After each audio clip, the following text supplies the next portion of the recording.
Amen. Salamat po, choir. Magandang umaga po sa ating lahat. Medyo langit na ang pakiramdam dyan. Dito mukhang purgatorio pa. Ano po? Mukhang lahat ng buganong init nasa akin. Ano? Bali, next year daw gagawin ito. Okay, salamat po sa mga participants natin, sa mga nananalangin at nag-i-involve sa ministry. Salamat po sa inyo. Purihin po ang Panginoon at pagpalain po tayong lahat sa ating ginagawang paglilingkod sa Panginoon. Ngayong umaga, ating pag-uusapan ay nandito pa rin tayo sa paano sila naging aral sa atin ngayon. Kay David pa rin tayo. Ngayon naman, usapang David and Goliath na tayo. Ang title natin ngayong umaga, From Training, last Sunday, di ba yung training, to conquering. From training to conquering. Pero bago yan, hingi muna tayo ng gabay sa Panginoon, tayo muna yung manalangin. Ama naming Diyos na makapangyarihan sa lahat, kami ay nagpupuri at nagpapasalamat sa umagang ito, opportunity at privilege na muli kaming dumako sa bahay-sambahan upang mag-worship, makinig ng inyong salita. At gaya ng panalangin kanina, maging espiritual ang aming puso't isipan. Batid nyo ang puso namin, yaan ang ninanais mo, Panginoon, na matama sa buhay namin. Kaya humihiling kami ng gabay ng banal na Espiritu para maunawaan ng waalim ng inyong salita. Hindi namin kayang intindihin ito sa ganang amin. Ngunit sa tulong ng banal na Espiritu, gaya ng nasusulat, siya ang magpapaunapa ng malalalim na patungkol sa inyo. Yung lalim na yan, Panginoon, ang gusto naming maunawaan.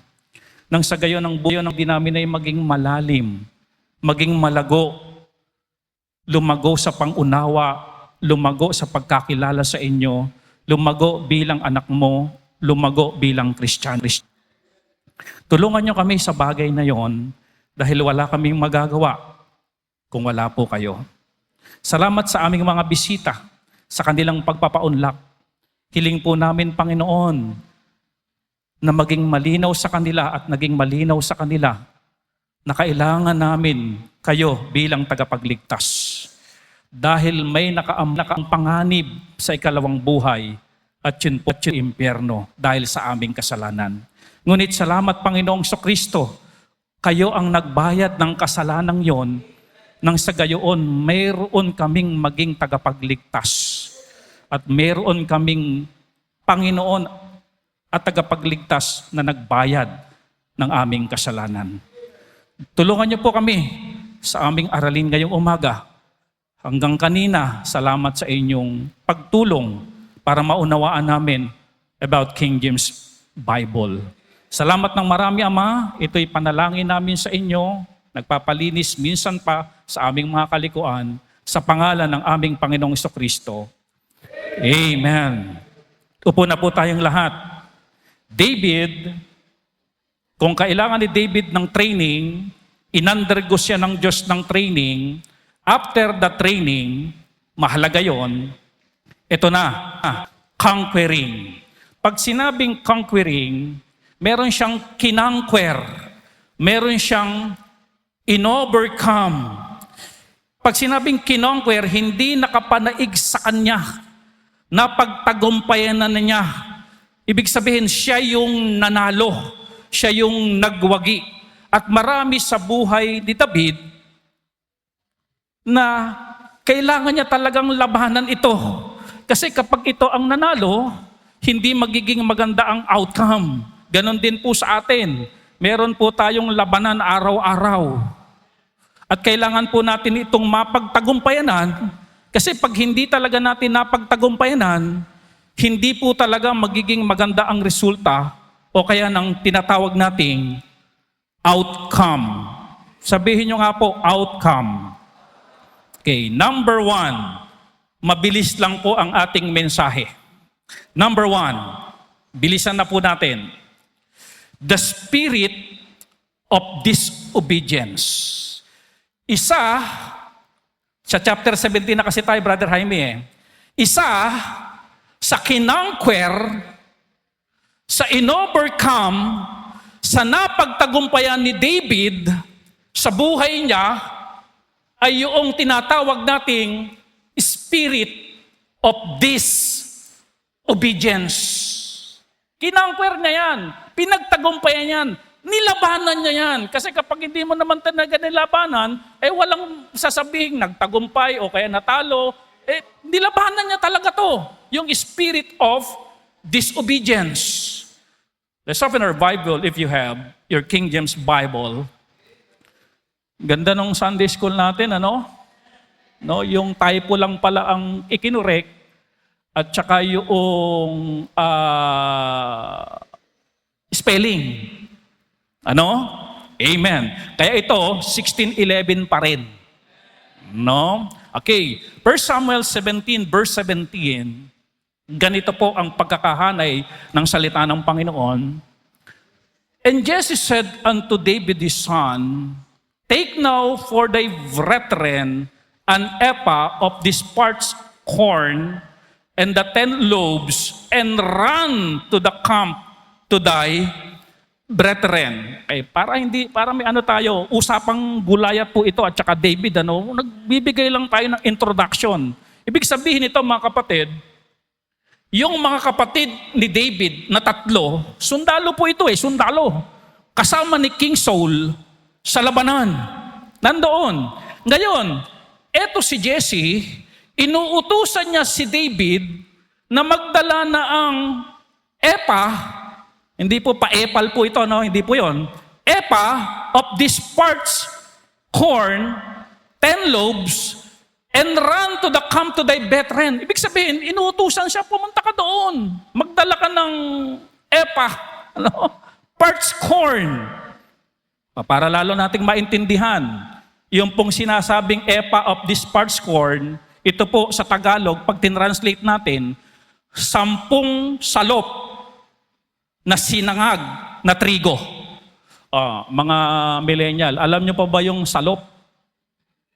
Marami sa ating mga elder brother natin dito, alam yung salop.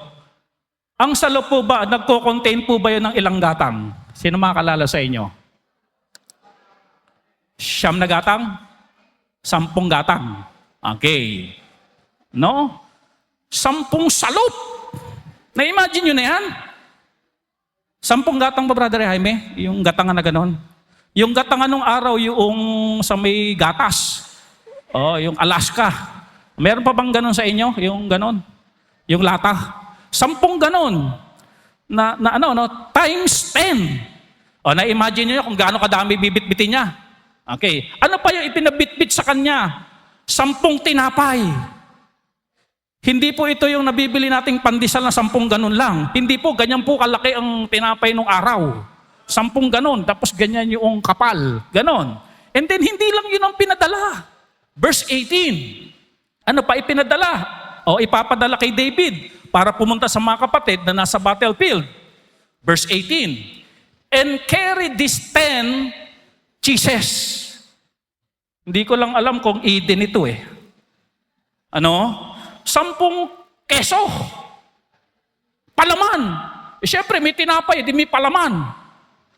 Unto the captain of their 1,000, and look how thy brethren fare, and take their pledge. Ano utos?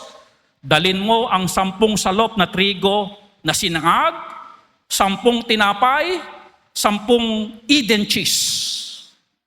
Ipak mo yan. At may bilin pa ako sa'yo, David. Makibalita ka kung ano na ang nangyari sa kapatid mo. Diba? Yan? Sundalo diba?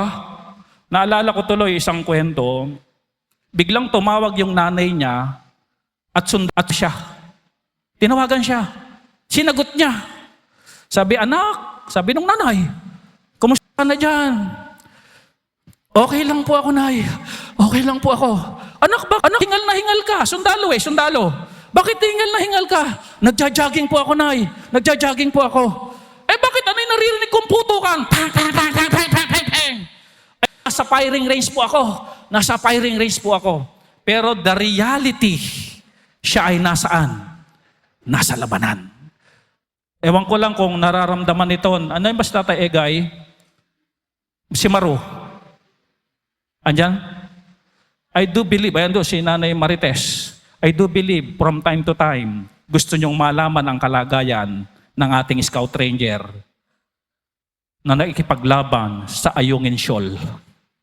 Amen? Amen? Nakita niyo yung damdamin ni Jesse?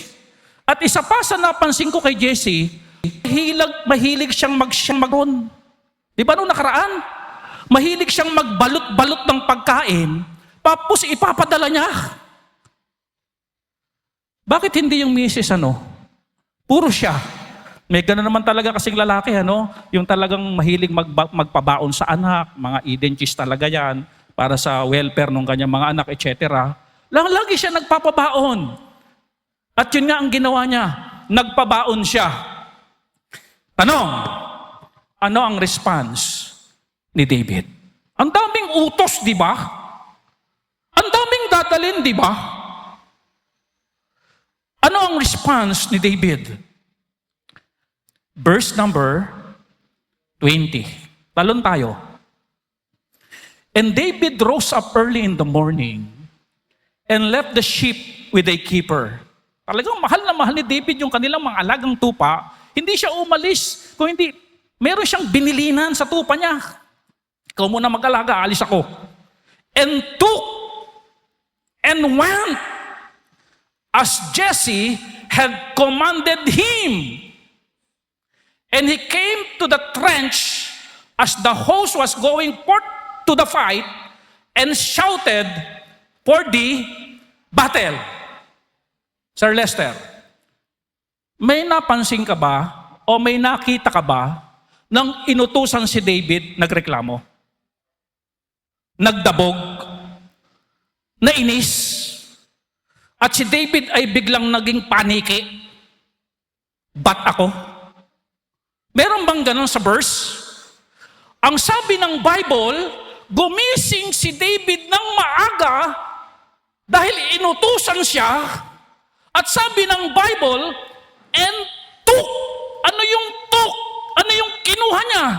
10 salop na sinangag na trigo, 10 tinapay, 10 Eden cheese. And then, pumunta siya doon, sumunod siya sa utos ng kanyang magulang, walang reklamo, hindi naiinis, hindi naging paniki, sumunod lang siya. Ibig sabihin mga kapatid, si David, na-conquer niya yung spirit of disobedience.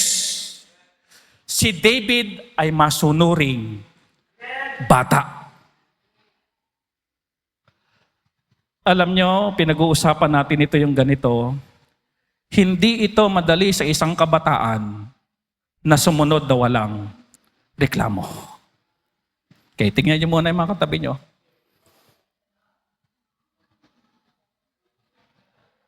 Marami dyan, sa totoo lang, nagiging paniki.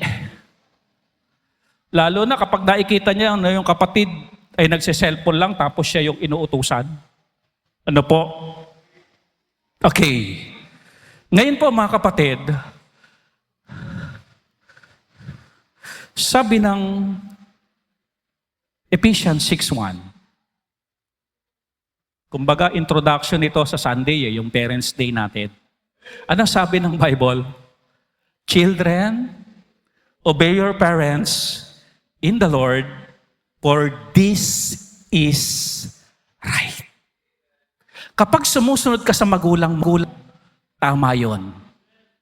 Naalala ko tuloy, si engineer, bali-balita ko lang, napakasunurin daw bata niyan sa kanyang magulang. Engineer, nasaan ka man ngayon, galawin mo yung baso, nasa yun. Tama yung ginagawa mo. Yan ang tama. Amen? May kukwento po ako sa inyo. May isang anak na lalaki na ang pangalan ay Procoro. Sabihin nyo nga po, Procoro. Ganda ng pangalan, ano? Pero alam nyo po ba, nasa Bible yan? Procoro. Si Procoro ay laging inuutusan ng kanyang mga magulang. Procoro! Magligpit ka na ng kinainan. Procoro! Maghugas ka na ng plato. Procoro! Maghugas ka na ng kaldero, kawali, sandok. Procoro! Punasan mo na rin ang lamesa at magwalis ka na. Procoro! Magsana. Procoro! Magluto ka na ng ulam. Procoro! Maglaba ka na. Procoro! Magsampay ka na. Procoro! Magtiklop ka na. Procoro! Magplansya ka na.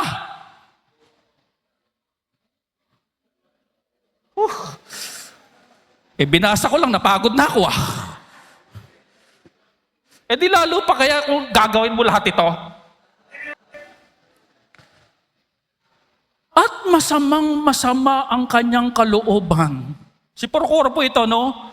Dahil sa lagi siyang inuutusan.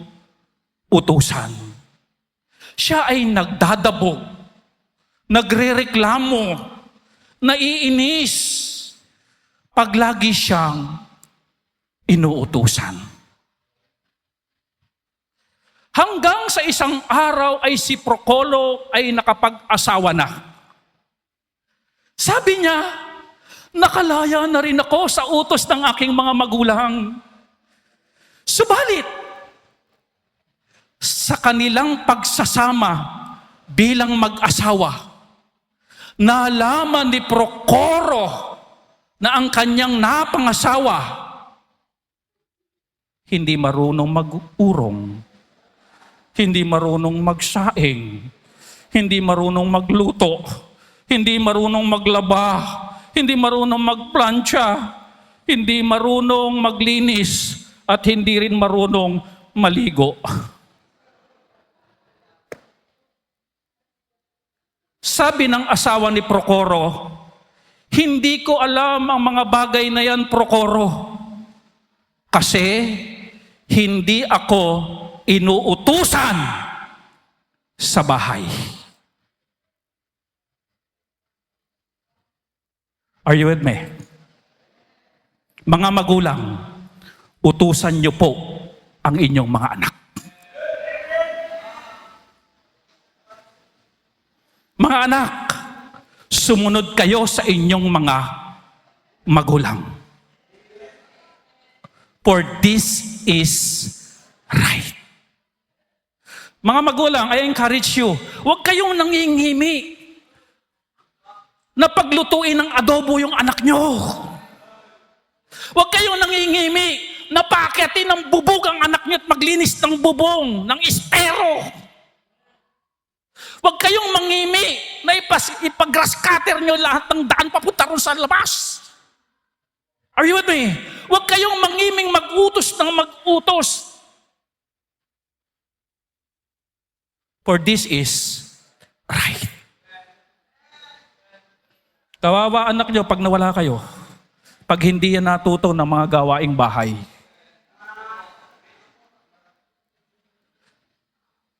Gusto nyong matulad sa asawa ni Procoro, hindi inutusan.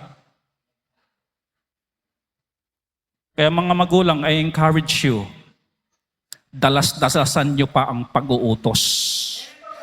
Amen? Mga anak, para kanino yung kaninos? Para sa inyo. Para pag nag-asawa kayo, at nyo lahat. Ganon din ang mapapangasawa nyo, dapat alam lahat. Kaya alam nyo, ang ganda ng church.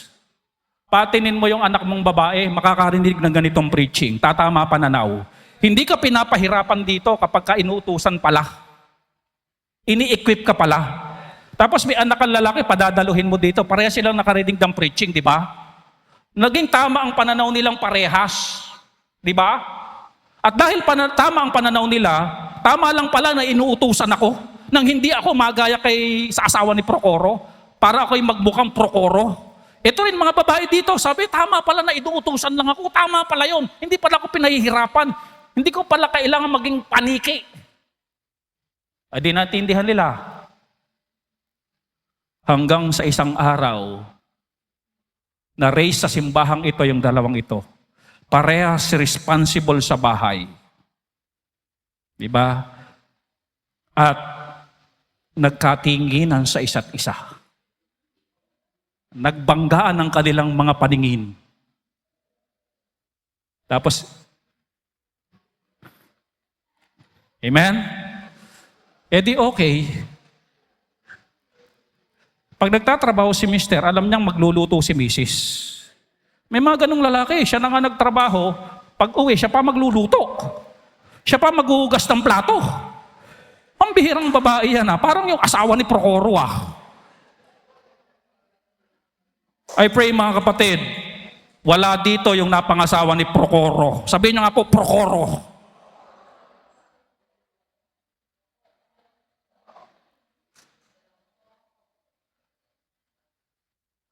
Kahit nagdabog siya, di ba? Natuto naman siya. Okay. Kaya mga magulang, muli ko kayong ini-encourage, damihan niyo po ang utos sa kanila. Amen? Mga young people, are you with me? Say amen. Naku, humihina Amen?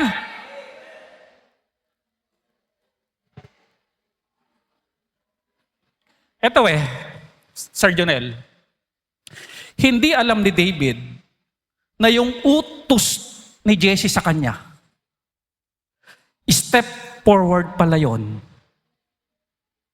para yung karir niya ay lalong kuminang. Kaya tama talaga, Sir Jonel, lang nasa Bible obey your parents, for this is right. Dadalin ka sa tamang lugar if you obey your parents in the Lord. Ang malinaw, in the Lord. Hindi yung utos ng magulang, anak, kailangan mapangasawa mo, mayaman mayaman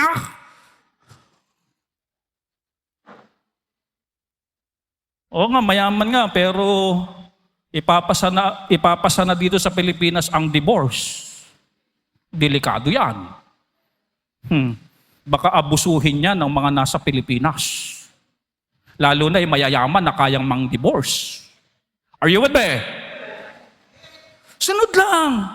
Katulad ni David, hindi inaakala ni David yung pagpasan niya ng 10 salop na sinangag na trigo, 10 tinapay, at saka 10, puro 10 cheese. Pagpasan niyang ganon, paggising niya na umaga, hindi niya alam na pagpunta niya doon sa battlefield, doon pala kikinang ang kanyang karir. Doon pala siya makikilala. Mga kapatid, kung hindi sumunod si David, walang kwentong David and Goliath. Are you with me? Walang ganong kwento. Saan nagsimula yung David and Goliath na buong mundo alam ang kwentong ito? Saan nagsimula? First, obey your parents. Kaya kung ikaw magulang, inuutusan ka ng magulang mo, magulang, inuutusan yung anak magsimba ka ngayong linggo at di ka sumusunod. Nako, yung promotion ng Diyos, lalayo yan.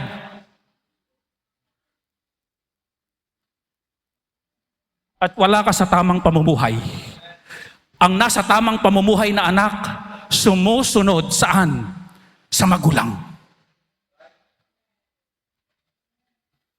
Ito, naririnig nyo na to sa mga social media kung saan-saan. Kahit sa kanto, naririnig nyo ito Even dito sa church. Pansin nyo na daw yung anak na pasaway sa magulang. Yung bang aabot na ng tagumpay, bumabagsak pa. Pasaway Pero tignan nyo daw yung mga anak na mapagmahal sa magulang, maginhawa buhay. Are you with me? Nasa Bible yun Kapag ikaw ay obedient sa iyong mga magulang, ito yung tama. Kaya kapag inutusan, maging magalang sa magulang. Mapagmahal sa magulang. Hindi katulad ng napangasawa ni Procoro na walang alam dahil hindi inutusan sa bahay. Are you with me? Okay, mamaya uuwian na. Mga nanay, huwag naman masyadong abuso. Ano lang, medyo ano lang. Yung kalma-kalma lang ang utos. Baka naman seryosohin yan kayo ay mag-cellphone na lang maghapon. Yung bang ikatututo nila. Alam mo ikatututo nila, amen? Baka naman mamaya hayahay na buhay nyo. Sabi ni Pastor, utos lang daw Yung bang lang, yung medyo tama lang, sakto lang, amen? Madideserve naman yan ng mga anak nyo Okay. Balance lang. Yung bang alam mong ikatututo niya. Yung bang iuutos mo na hindi pa niya alam, mapag-aaralan niya at malalaman niya, maganda isang bata equip. Na kahit kayo dalhin sa ibang lugar, alam nyo gagawin nyo. Amen? Okay. Yun ang unang kinonquer ni David bago si Goliath. Ang una niyang kinonquer, disobedience. Alam nyo, listen carefully, ang protection ng Diyos, ang provision ng Diyos, ang guidance ng Diyos, nasa sumusunod. Wala sa sumusuway. For this is right. Di ba, ama natin ang nasa langit? Yun ang parents natin Kaya obey. For this is right. Yun ang unang in-overcome o kinonquer ni David sa buhay niya. The spirit of disobedience. Ang espiritu ng pagsuway, espiritu talaga yun Nasa Bible yan, di ba? Spirit, peace, obedience. Kung minsan talaga sumasanib sa Kristiyano yan. Ewan ko lang kung kanino nakasanib ngayon. Paki-check nyo nga katabi nyo. Okay, meron lang po ako ibibigay sa inyo na warning dito sa church. Alam nyo ba na insulto sa Diyos na habang may preaching dito ng Word of God, nagse-cellphone kayo? Ito po yan. Andito ngayon ng Diyos. Sabi, may 2 o 3 nagkakatipon, nasa gitna siya. Sasabihin ng Diyos, iwo-worship mo ba ako o magse-cellphone ka? Are you with me? Hindi po maganda sa harapan ng Diyos pag Sunday, habang nagpipreach, kinukwento mo yung katabi mo. Ano sasabihin ng Diyos? Magkukwentuhan ba kayo o iwo-worship nyo ko?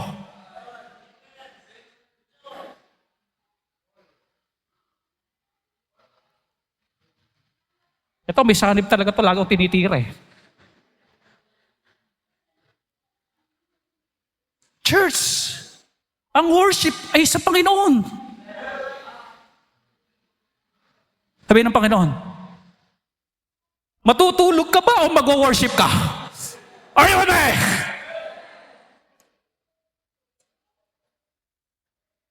Maiinip ka ba o mag-worship ka? Dapat klaro yun.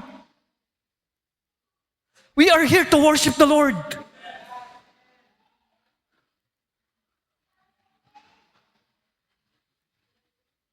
Spirit of disobedience. In-overcome ni David. Ito, kaya ang tawag kay David a man after God's own heart. Yung puso talaga ni David, talagang pag binuksan mo, makikita mong ganyan, obedience sa magulang.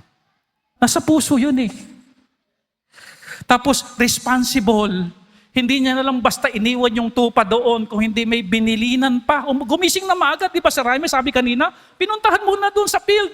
O aalis ako ngayon Baka matagalan ako ng pag-alis kasi pupunta ako kila kuya, magdadala akong pagkain. Kayo muna bahala sa mga tupa Kasi inuutusan ako ni tatay, pupunta daw ako doon, kayo muna bahala doon. And then, punta na siya doon. Pag binuksan mo yung puso ni David, hindi lang nag-overcome ng spirit of disobedience, hindi lang makikita mo sa kanya obedience sa magulang niya, responsible. Pangalawa na in-overcome ni David, the spirit of negativity. The spirit of negativity. Okay. Pumunta si David doon sa kampo, I-illustrate ko lang po sa inyo para maintindihan nyo. Nandito ang mga Israelita, may valley dito, o valley, tapos nandito yung mga Philistine. Kaya disadvantage kung sino yung unang lulusob. Kasi titirahin eh. Disadvantage. Ngayon po, nung pagdating ni David doon sa kampo o sa battlefield o kampo ng mga Israelita, una niyang ginawa, yung kanyang daladalang mga pagkain, no po, ibinigay niya muna doon sa tagapag-asikaso. Ganun yung istorya eh. Sa luggage. Organize, ano? Sa counter, sa luggage. And then, nung mailagay niya doon, pinuntahan niya na yung mga kapatid niya. At siyempre, kwento-kwento, kumusta na kayo dyan kuya, ano ba ang lagay nyo, etc., etc. At habang sila'y nag-uusap na magkakapatid, biglang nang hamon si Gulayat at dinedepay ang bansang Israel. Binubuli. Ano po? Ano pa ba ibig sabihin ng defy? Yung Tagalog pa. Binubuli. Minamaliit ang mga Israelita. At nung marinig yun ng mga Israelita, ang mga Israelita nag-atrasan dahil sa takot kay Gulayat. Ngayon, may nagsalita. Ito ang sabi ng nagsalita. Kung sino daw ang makapapatay sa Gulayat na yan, bibigyan ng hari ng kayamanan, ipapakasal ang prinsesa, at libre na ang buong pamilya sa tax. Tax free. Tatlo ano? Una, kayamanan, mapapangasawa ang prinsesa, tax free ang pamilya. Ngayon, niliwanag ni David, ano daw ang mangyayari doon sa papatay sa Palestinong ito? O, basahin natin. Yung sinabi ni David, verse number 26. Nagkukwento lang po ako, mamaya na po yung points natin. Okay, 17 verse 26. And David spake to the man that stood by him, saying, what shall be done to the man that killeth this Philistine, and taketh away the reproach from Israel? Hindi after si David doon sa matatanggap eh. After si David na mapataya ang Philistine na yan, yung Gulayat na yan, para yung kahihiyan ng Israel is mawala. Nakita niyo yung puso ni David, hindi siya after doon sa sa tatlong ibibigay eh. Ang after si David, mawala yung kahihiyan. Kasi minamaliit sila eh. Binubuli sila. Wina-water cannon sila. Binabangga yung kanilang mga rubber boat. Yung supply na pagkain, itinatapon. Doon hindi makapayag si David. That should defy the armies of the Lord. Di ganun si David. Narinig ngayon ni Eliab, yung kuya niya. Here is the spirit of negativity. When we say negativity, alam natin pag sinabi nating nega. Nakaka-relate na tayo pag sinabing nega. Napaka-nega mo naman. That is spirit of negativity. Ito ang sabi ni Eliab kay David. And Eliab, his eldest brother, heard when he speak unto the man. And Eliab's anger was kindled against David. Nagalit siya nung si David, narinig niya nagtatanong kung ano mangyayari pag pinatay si Goliath. And he said, why comest thou down hither? And with whom hast thou left those few sheep in the wilderness? Bakit ka pa pumunta pa rito? Sino ang pinag-iwanan mo sa kukunti na lang nating tupa? I know thy pride and the naughtiness of thine heart, for thou art come down that thou mightest see the battle. Mga kapatid, ano sinasabi dito ni Eliab? Una, ang sinasabi dito ni Eliab, I know thy pride, sa Tagalog. Alam ko ang iyong kayabangan. Mayabang ba si David? Pero sabi ng kuya niya yon, alam ko ang iyong kayabangan. Naughtiness of thine heart. Alam ko yung iyong kalokohan. Pasaway ka. Pumunta ka dito para lang manood ng labanan. Parang ang sinasabi dito ni Eliab, David, umuwi ka na. Bakit pa nakikialam ka sa labanan? Bakit ka pa nakikiisyotso about sa pagpatay kay Goliath at ano ang mangyayari kapag pinatay si Goliath? Ibig sabihin, David, bilang kuya, huwag ka nang makialam dito. Alam niyo po, ito sagot ni David. Hindi na-discourage si David. Hindi umuwi si David. Hindi nagpa-apekto sa negative si David. Ito sabi niya, and David said, what have I now done? Is there not a cause? Amen for that? Bakit ako nandito ngayon? Wala bang dahilan kung bakit ako narito ngayon? Ibig sabihin, itong si David, nade-discern niya yung plano at kalooban ng Diyos sa buhay niya. Listen carefully. Kapatid, kapag malinaw sa iyo ang kalooban ng Diyos, gawin mo. At huwag kang paapekto sa mga negative people. Are you with me? Wala kang mararating pag yan lagi ang pinakinggan mo. Yung mga sabi-sabi na negatibo na magpapaduwag sa'yo, magpapadiscourage sa'yo para gawin mo ang kalooban ng Diyos, huwag kang makinig doon. Walang mangyayari sa buhay mo. Are you with me? Are you with me? Alam nyo, hindi mawawala at hindi tatanggalin ng Diyos ang mga taong nega. At kuminsan nga tayo nega eh. Are you with me? Pero may prinsipyo ang Diyos to overcome negativity. Hindi pinakinggan ni David. Hindi niya sinabing, ay oo nga, ba't ba ako nakikialam pa dito? Uwi na nga lang ako. Hindi ganun ang ginawa ni David. Ang sabi ni David, ano ba ginawa ko?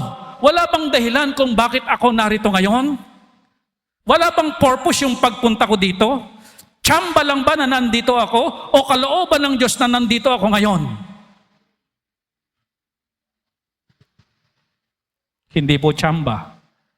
May naisipagawa ang Diyos sa kanya. Alam niya at na-discern ni David ang plano at kalooban ng Diyos. Ilan na po ino-overcome ni David bago magkaroon ng kwentong David and Goliath? Ilan na po? 2. Una, spirit of what? Disobedience. Pangalawa, spirit of negativity. Bago po magkaroon ng David and Goliath, meron muna siyang kino-conquer bago niya labanan si Goliath. At itong mga prinsipyong ito is mahalaga. Ilan sa inyo ang na-discourage? Dahil nung kumausap kayo ng tao, negatibo ang binanggit. Ilan sa inyo ang nawala sa ministry? Dahil kinausap kayo ng nega, nawala kayo sa ministry. Are you with me? Are you listening? As I said, mga kapatid, ang paglingkuran ng Panginoon ay tama. Dahil wala tayong pwedeng isukli sa kaligtasang ibinigay niya sa atin. At sufficient ang grace ng Panginoon para mapaglingkuran natin siya. As I said, habang ito'y kalooban ng Diyos, na paglingkuran siya, maraming haharang na mga espiritu dyan para patigilan ka. But I encourage you, overcome yung mga ganong espiritu. Like David. Wala bang dahilan kung bakit ako narito ngayon? Wala bang purpose bakit ako nandito ngayon? The answer is, mayroon. Another thing na ginawa ni David. And he turned from him toward another. Ayon. Listen carefully. Kapag ang kakwentuhan mo, nade-discourage ka, nawawalan ka ng lakas ng loob, pinakamahusay mong gawin, yung ginawa ni David, talikuran mo. Kung hindi ako lalakas sa sinasabi mo, tatalikuran kita. Sabihin nyo nga po, talikuran. Ganun ang ginawa ni David eh. Kasi kung hindi tatalikuran ni David at daldal pa rin ang daldal si Eliab, puro negative, dinidiscourage siya, mapupuno ang puso't isipan niya ng mga negative. Kaya ang best way, mga kapatid, kapag mayroong nega, talikuran! Layasan!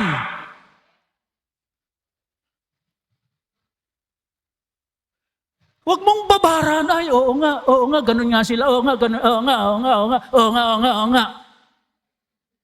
Hindi ka namang kalabaw. Amen? Kapag madidiscern naman natin yan eh.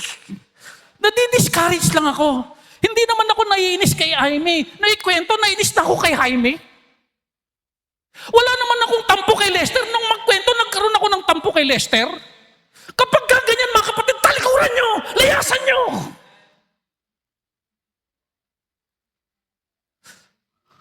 Yung magpapahina sa inyo, magpapagalit sa inyo, at magpapainis sa inyong mga kwento, talikuran nyo.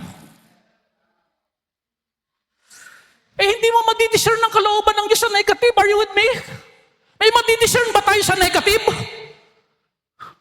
Ginawa ni David, he turned from him toward another. Naghanap ng matinong kausap. Sino? Si David. Hindi naman nasagot yung tanong niya kung ano gagawin di ba? Puro discouragement Naghanap siya ng ibang kakausapin. At nakasumpong si David ng matinong kausap. Hindi yung siya i-discourage. Sabi merong kasabihang ganito, hindi ko lang nakuha yung author, sabi dito, BTR Roll, the best friend of evil spirit is our. Ayan. Best friend niya ng evil spirit, yung ating negativity. Alam niyo, listen carefully. Sa mundo, ito uso. Kapag negative, gustong-gustong pag-usapan. Kapag chismis, gustong-gustong pag-usapan. Yan ang uso sa mundo. Pero alam mo sa Kristiyano, dapat hindi uso yung ganon. The best friend of evil spirit, our negativity. They know that if they get us to be negative, they can stir up anywhere they want. Papaikutin ka na niyan. Sabi niya, negative mag-isip ito. Tamang-tama, yun ang kaibigan ko Aakbayan ko na to. At pag naakbayan ko na to, sabihin ko, punta tayo doon, punta tayo dito, ito gawin mo, ito sabihin mo, ito isipin mo. Kasi nasa isip mo ang best friend ko. Ano yun? Negativity.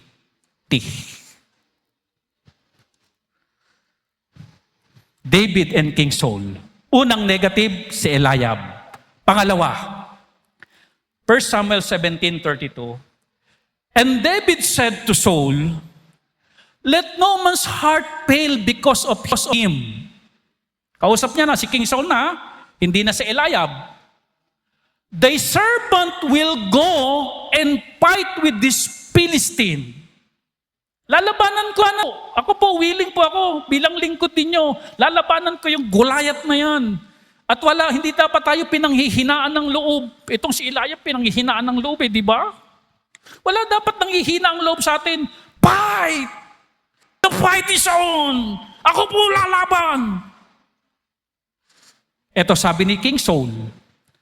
And Saul said to David, thou art what?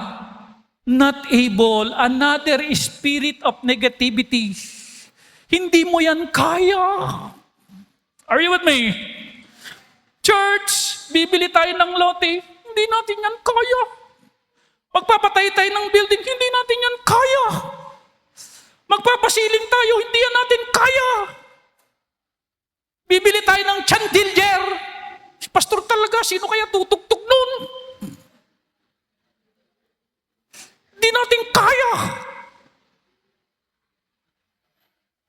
To go against this Philistine, to fight with him.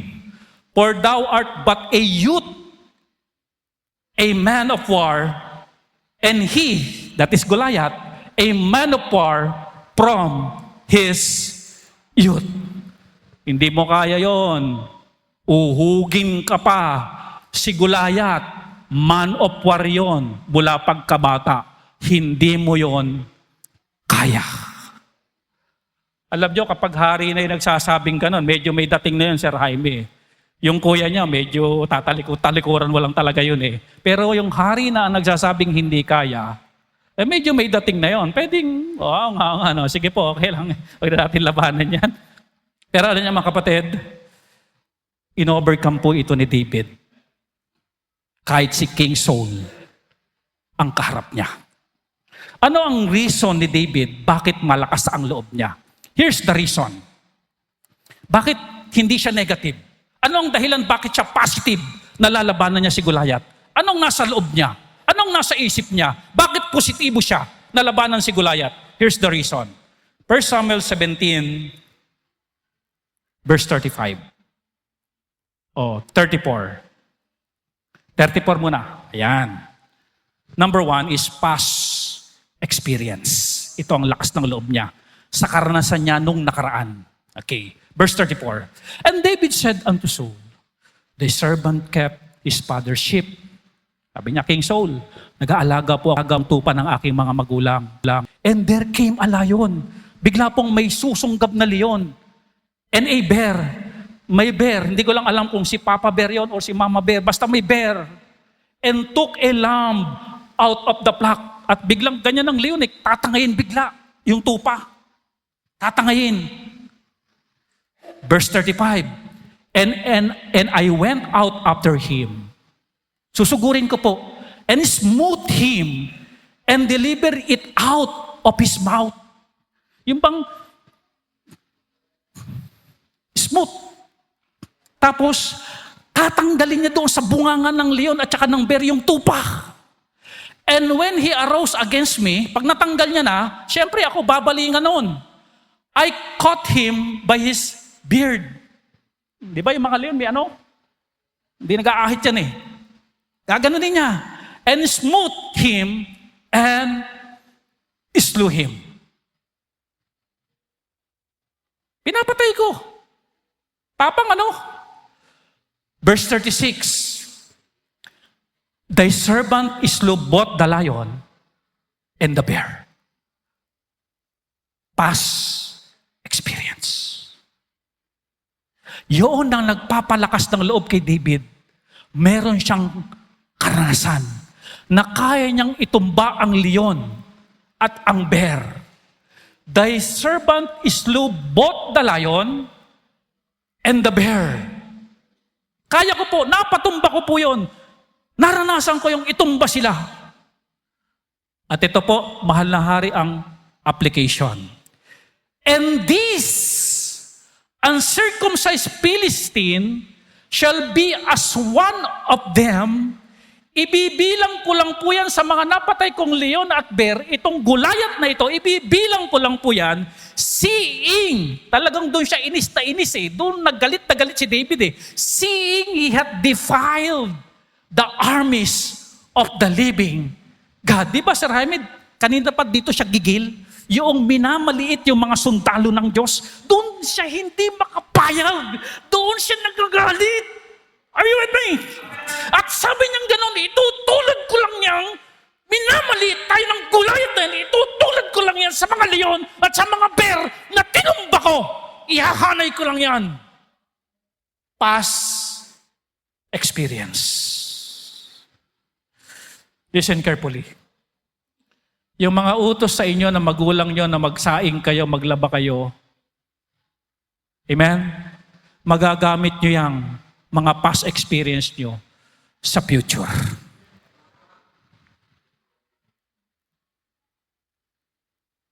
Lalakas ng loob mo tuloy na mag-asawa. Amen? Wala lang ihina loob. That is past experience. Number 2, na nagpapalakas ng loob kay David. Presence experience. Presensya.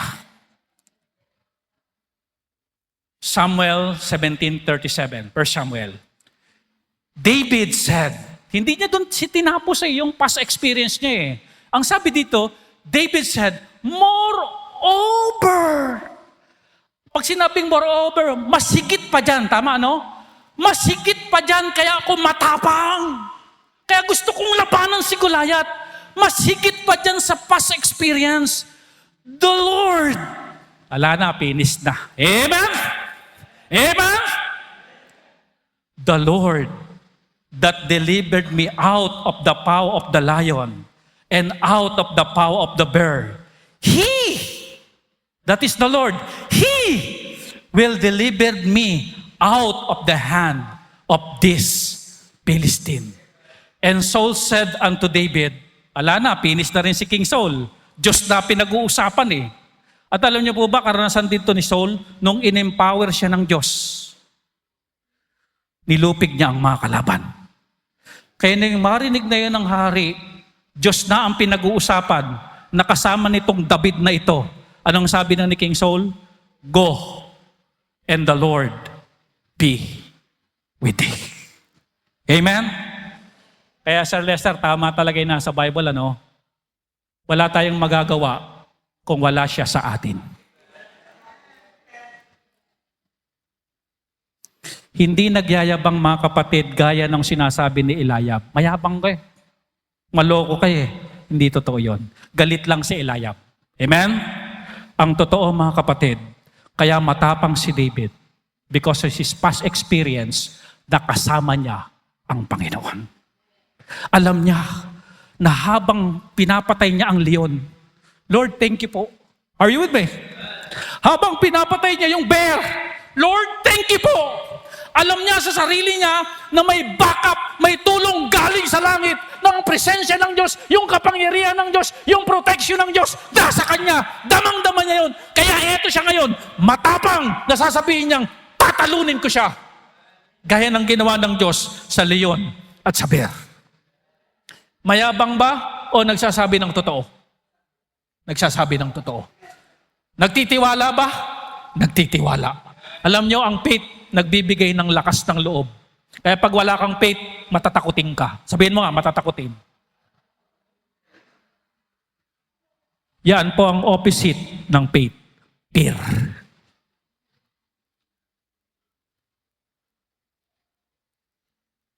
The Lord is with me. Ang Kristiyanong nabubuhay sa kalooban ng Diyos, ang Diyos ay sumasa Kanya. At hindi lang basta sumasa Kanya ang Diyos, nagkakaroon siya ng pagtitiwala at ang pagtitiwala ay nagdudulot ng lakas ng loob para magpatuloy. Spirit of piety na overcome. Pangatlo na in-overcome ni David, the spirit of fear. Spirit of fear. Layo, ano? Brother Jaime, bago mag-Goliath, ano? Ang dami niya palang binandel, ano? Nare-realize niyo ba ngayong umaga? Are you with me? Hindi basta Goliath, David and Goliath kabod. Hindi po ganun. Meron muna siyang mga in-overcome, kinonquer sa buhay niya. Spirit of fear. Balik tayo. 1 Samuel 17 verse 10. And the Philistines said, I defy the armies of Israel this day. Give me a man that we may fight together. Ang gusto ni Goliath, man to man na lang. Pag natalo ako, talo lahat. Pag natalo kayo, talo lahat. Man to man lang, isa lang, representative lang. Parang Inoue versus Casimero. Mga ganun lang. No? Pag natalo si Casimero, talo lahat ng mga Pilipino. Pag natalo si Inoue, talo lahat ng mga Hapon. Ganun na lang. Huwag nang maggera isa't isa. Ganun na lang. Verse 11. When Saul, take note when Saul and all Israel heard those words of the Philistine, they were dismayed. Pinanghinaan ng loob and greatly afraid. Pinulahan ko para na-highlight. Takot si King Saul sa hamon ni Goliath. Hindi si King Saul. Lahat ng sundalo ng Israel takot din. Tanong, ilang araw hindi makaporma ang mga Israelita si King Saul sa hamon ni Goliath? How many days? Verse 16. And the Philistine drew near morning and evening. Biro mo pagising sa umaga ni Goliath, sino, may nakita na ba kayong lalaban sa akin? Wala Mamamahinga ng konti. Sa gabi, may nakita na ba kayong lalaban sa akin? How many days? 40 days.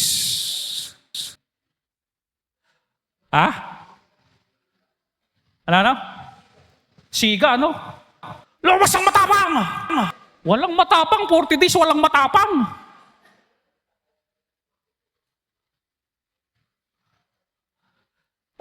Sarahay, may ganito yan. Alam mo ba kung sino ang pwedeng ipantapat sa 9-footer? 9-footer kasi si Goliath Ang pwedeng ipangtapat yan si King Saul. Kasi matangkad din si King Saul. Yung pantapat nila alarin Bahagang buntot Wala din. 40 days. Kung kayo sundalo, lalaban na ba kayo? Kung kayo sundalo ng panahon na yun, 9-footer. Lahat ng advantage nasa kanya. Tapos, full armored pa.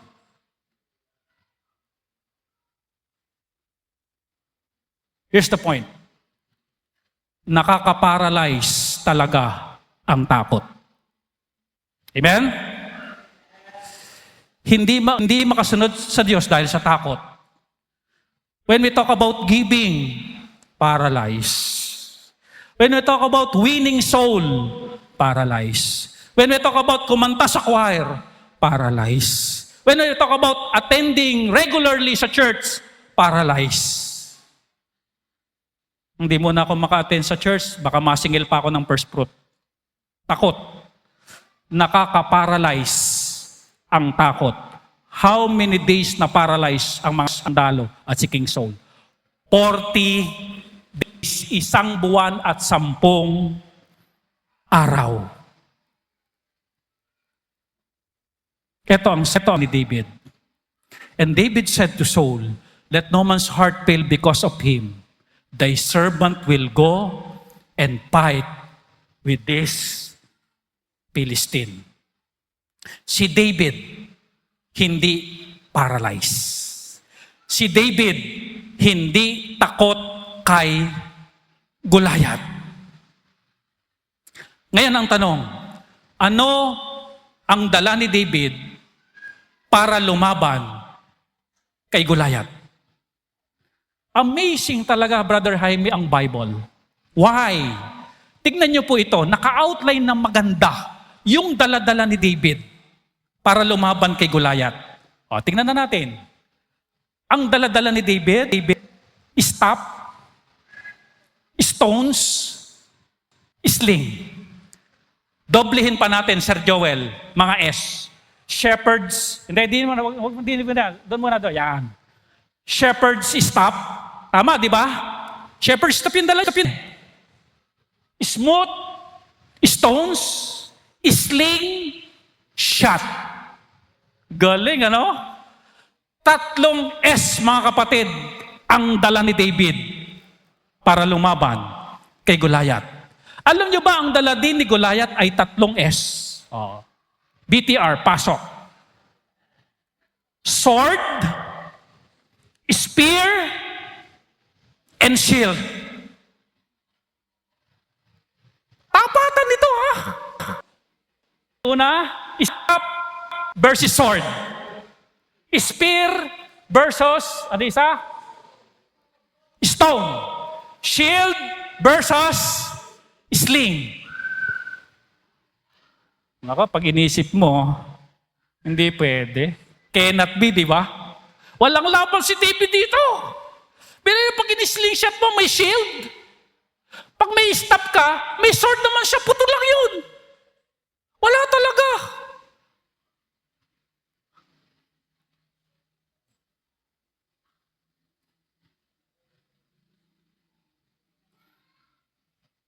Listen carefully. Alam niyo po ba, hindi niyo pa alam? Meron pang isang S si David. At yun ang wala si Goliath. BTR, roll. Amen? Mula pa lang nang si David ay inanoint, the Spirit of the Lord came upon David from that day ng kanyang anointing forward. When we say forward, until nalalabanan niya na si Goliath. Yaan ang meron tayo na wala ang iba. The Spirit of the Lord. Kaya mga kapatid, huwag natatakot sa labanan sa buhay, kasama natin ang Panginoon. Meron kang i-achieve bilang Kristiyano, negosyo for the glory of God, trabaho, promotion. Huwag kayong matakot na mag-achieve ng mag-achieve. As long na ito'y kaluguran sa Diyos, dahil kasama natin ang Espiritu ng Diyos. Amen? Sabi nga ni Pastor, sinabi ni Pastor Conway, yung dapat nasa mountain of influence. Achieve. Huwag matakot. Huwag magpadala sa mga spirit of negativity, disobedience, spirit of fear. Doon tayo sa top ng mountain. Katulad ni David, meron siyang spirit of the Lord. Biruin mo si Samson, dami niyang kalaban, jawbone lang ang gamit niya. Kasi nandun yung Spirit of the Lord. Imagine, trompeta lang at saka banga ang daladala ni Gideon. Nandun kasi ang Espiritu ng Diyos eh. Kahit saan ka man naroon, ano man ang kalalagayan mo sa buhay, kapag kinasisiyahan ka at pabor ng Diyos ay nasa iyo, magtatagumpay ka. Amen? And we know the story, mga kapatid.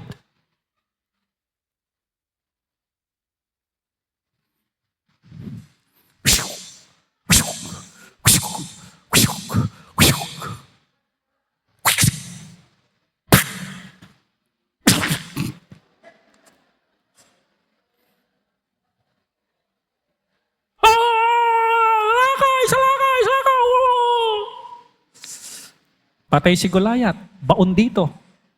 At sabi ng Bible, walang dalang sword si Goliath, ay si David. Kinuha niya yung sword ni Goliath at pinugutan niya ng ulo si Goliath. Victory. Pang-apat, at dito tayo magwawakas. Kala nyo, tapos na labanan na, meron pang kinangkwer si David. The spirit of pride. Delikado ito sa mga nagtatagumpay na, yumayabang.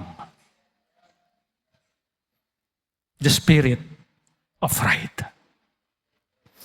Kaya kung may tagumpay man kayo, alalahanin nyo, Diyos ang nagbigay ng victory. Hindi tayo yayabang. To God be the glory. Ano man ang marating natin, to God be the glory. Kaya nga binabawal natin yung mga mag-post-post ng ano dito, wag, bawal po yun. Ano po? Ako na lang po picturean nyo at i-post nyo maghapon. I-my day nyo. The spirit of pride. Nung matalo na ang mga Pilisteo at patay na si Goliath. 1 Samuel 17:57. And as David returned from the slaughter of the Philistine, Abner took him. Kasi tinatanong ni King Saul, sino ba yung bata na yon? Alam nyo, may pagka-amnesia si King Saul dahil nga sa espiritu eh. Samantalang yun ang tumutugtog sa kanya kapag inaalihan siya ng evil spirit. Pero tanong pa rin siya, sino ba yung batang yun na pumatay? Sino ba yun? Dalhin nga siya dito. Ganito nangyari. And David, as returned from the slaughter of the Philistine, Abner, one of the general of King Saul, Abner took him, si David, and brought him before Saul with the head of the Philistine in his hand. Dala ni David yung ulo ni Goliath.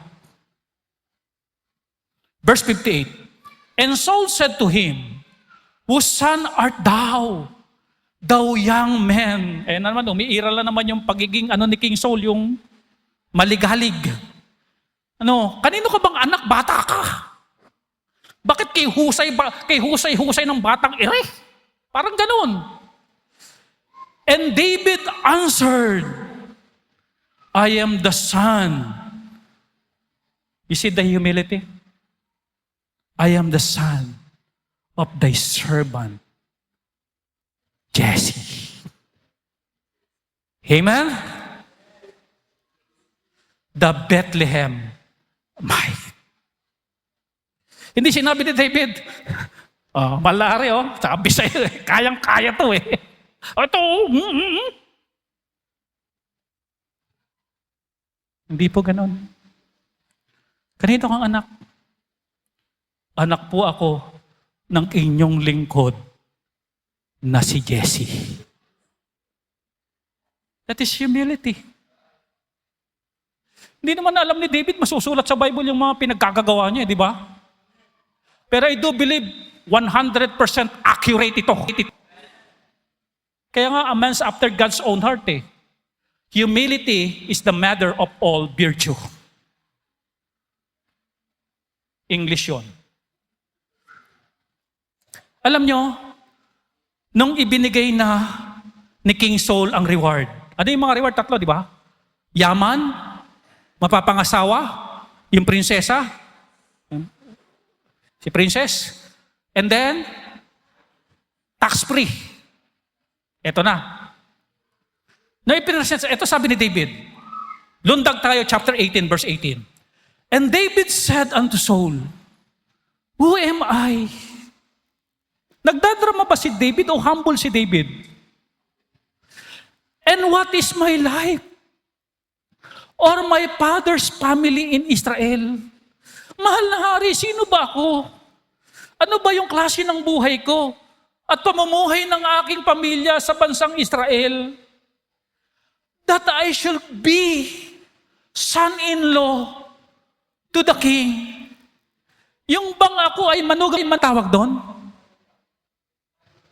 Na ako'y maging manugang ng hari. Parang hindi ko po kaya. Sino ba kami? Poor lang po kami. Hindi namin deserve. Hindi namin deserve ito. And that is humility. Sabihin niyo nga po, humility. Si David ay walang kayabang-yabang sa buhay. At si David ay hindi umaastang mayabang. Bagamat alam ni David, anointed na siya na king. Pero hindi siya umaastang hari. And that is humility. Huling verse, 1 Peter 5 verse 6. Humble yourself therefore. Saan? Under the mighty hand of God, that He may exalt you in due time. Yun ang hinihintay ni David. Basta humble lang ako. Humble lang ako. Under the mighty hand of God. In due time, magiging hari din ako. Nag-apura si David? Hindi. Basta, mananatili akong humble in the mighty hand of God. Take note mga kapatid, hindi humble sa piningin ng tao ha. As I said, pwede natin i-manage na para bagang mapakumbaba tayo. Pwede natin i-manage yan sa publiko eh. Pero ang nakalagay sa Bible, under the mighty hand of God. Dapat yung humility natin, ang Diyos ang nag-check. Hindi yung taong nakapaligid sa atin. At sabi ng Bible, exalt kita in due season. Amen? Amen? Kaya nga sabi ko sa inyo, humility is mother of all virtue eh. Kasi kapag may humility ang isang tao, idadaling ka talaga ng Diyos sa tugatog ng tagumpay. Amen? Pero mangyayari lang yan, magsisimula yan saan? Alam niyo po ba, sa mga bisitang narito ngayon, kinonquer ni Jesus Christ ang kasalanan nung siya'y mamatay sa cross. Kasalanan magdudulot sa atin sa impyerno. Siya yung nag-conquer noon dahil hindi natin kayang i-conquer yon. Siya ang nag-conquer para sa atin. Nang sa gayon, tayong papunta sa impyerno, magkaroon ng tagapagligtas. Sinong tagapagligtas? Yung nag-conquer ng kasalanan natin sa krus ng Kalbaryo. Therefore, si Kristo ang kailangan ng tao, hindi relihiyon. Magkaroon ng tamang ugnayan, tamang relasyon kay Kristo. At pag nangyari yun, nandito na si Kristo, sabi ng Bible, you are more than conqueror. Greater is He that is in you than he that is in the world. Kahit si Goliath ng buhay mo, kaya mong pataubin dahil kay Kristo nasa iyo. Ngayon, listen carefully. Kumusta ka ang buhay mo? Meron bang spirit of disobedience, negativity, fear, pride? Let the Holy Spirit speak to you. And let the Holy Spirit empower you to overcome such kind of spirit. Tayo-tayong lahat, tayo manalangin. Ama naming Diyos, salamat sa kwento ni David. Salamat sa natutunan namin. Salamat dahil bago pala ang David at Goliath, ang daming kinonquer ni David bago mapunta sa David and Goliath fight. Salamat sa katotohanan.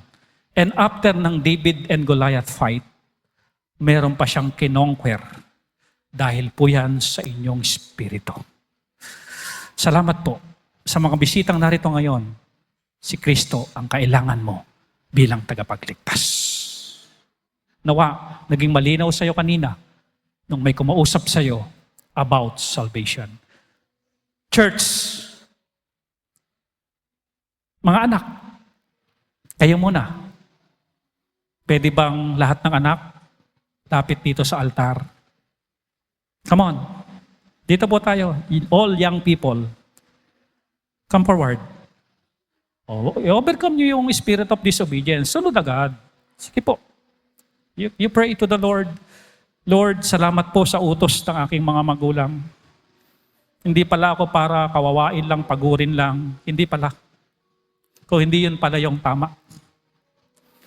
Tulungan niyo, Panginoon, itong mga kabataang narito na maging obedient sa magulang, na maging tama ang buhay nila, kalugdan ninyo, at yung pagsunod nila sa magulang, yung pala yung magdadala sa kanila sa isang matayog na tagumpay katulad ni David. Kaya mga anak, mga kabataan narito ngayon, sunod lang kayo sa magulang nyo, for this is right, yun ang sabi ng Bible. O mga magulang naman, sunod naman po kayo. Come on, you forward, you talk to God. I-overcome nyo po, i-conquer nyo yung spirit of disobedience. Hindi tayo dadali niyan sa isang buhay na maunlad. Spiritual na maunlad. Come on, you talk to God. May takot ka ba? Baka wala ka ng pang-aral sa anak mo. Baka may sakit, magkasakit ka na. Spirit of fear. Kapatid, nandiyan ang Espiritu ng Diyos to empower you, to encourage you. Naniniwala ako na habang may buhay, may ipapagawa pa ang Diyos. Meron ka pang mission dito. Meron pang ipapagawa sa iyo. Huwag mong sabihin na maedad ka na, wala na akong magagawa. No! God has a purpose. Ang purpose ng Diyos, i-overcome mo ang mga bagay na binanggit nating mga espiritu para yung purpose na yon ay matagumpay mong mapuntuhan. Salamat, Panginoon, sa inyong mensahe. Pagpalain mo ang bawat panalangin namin. Salamat sa pag-aalay niyo ng buhay para magkaroon kami ng kaligtasan. Tulungan niyo ang mga magulang namin na patuloy silang mag-train ng kanilang mga anak. Huwag silang panghinaan ng loob na mag-utos sa mga anak. Sa ikabubuti naman ito ng kanilang mga anak. Nang sa gayon, biblical ang buhay ng bawat pamilya ng Berean. Salamat po sa inyong mensahe. I-bless niyo ang bawat panalangin. In Jesus' name we pray. Amen.